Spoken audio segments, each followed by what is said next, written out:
habang nagsaserve siya ng sentence ng homicide or before going to serve, nakomit siya ng bago. Ano naman ang tawag doon? Quasi-recidivist, sir. Ikaw naman. Quasi-recidivist. Yung tumpakin that is quasi-recidivism or quasi-recidivism, which is makita naman natin under Article 160 of Revised Penal Code. So dahil dyan, katiin nyo lang yan, isang notebook tsaka isang nandito tayo ngayon sa ating random criminology quiz, which is ganun pa din yung mechanics natin. Magtatanong tayo sa ating mga future criminologists. At syempre, yung price muna natin ngayon is school supply para magamit na sa pagre-review. Kunti lang yung price natin, but the essence of the content is nakatulong tayo sa kanila as well as nakapag-refresh sa knowledge nila. Pero bago yan, pakilala muna tayo. I'm Jenny Vidalfin. I'm Marian Blanco, sir. Okay. So yan, ito yung tanong natin. Okay?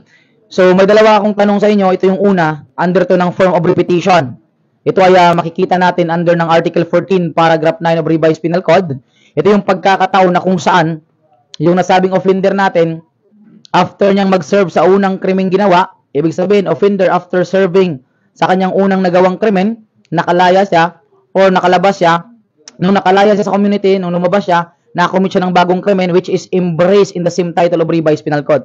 Like for example, si Pedro nakapag-commit ng krimeng physical injury. Nakulong siya sa krimeng physical injury after niyang makalaya sa physical injury. Nung makalaya siya, nakapag-commit siya ng bagong krimen which is homicide. And that is embraced in the same title which is crime against person. Now, ang tanong ko sa inyo, ano yung tawag doon sa sinasabi nating kapag ang isang tao nakapag-commit ng krimen, another crime, after niya mag-commit, after niya mag-serve ng sentence, na-commit siya ng bago, embraced in the same title of Revised Penal Code. Ang tawag doon?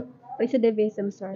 Recidivist. Yun, tumpak yan, that is called recidivism. Okay, so follow-up question tayo. Okay, para meron kayong tag-iisang notebook tsaka iisang ballpen. Okay, para magamit yun sa pagre-review. And syempre, now, form of repetition pa din, makita natin under Article 160 of Revised Penal Code.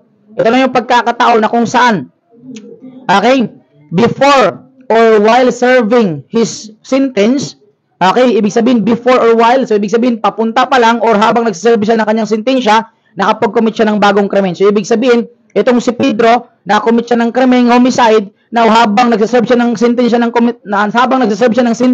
ng homicide or before going to serve, nakommit siya ng bago. Ano naman ang tawag doon?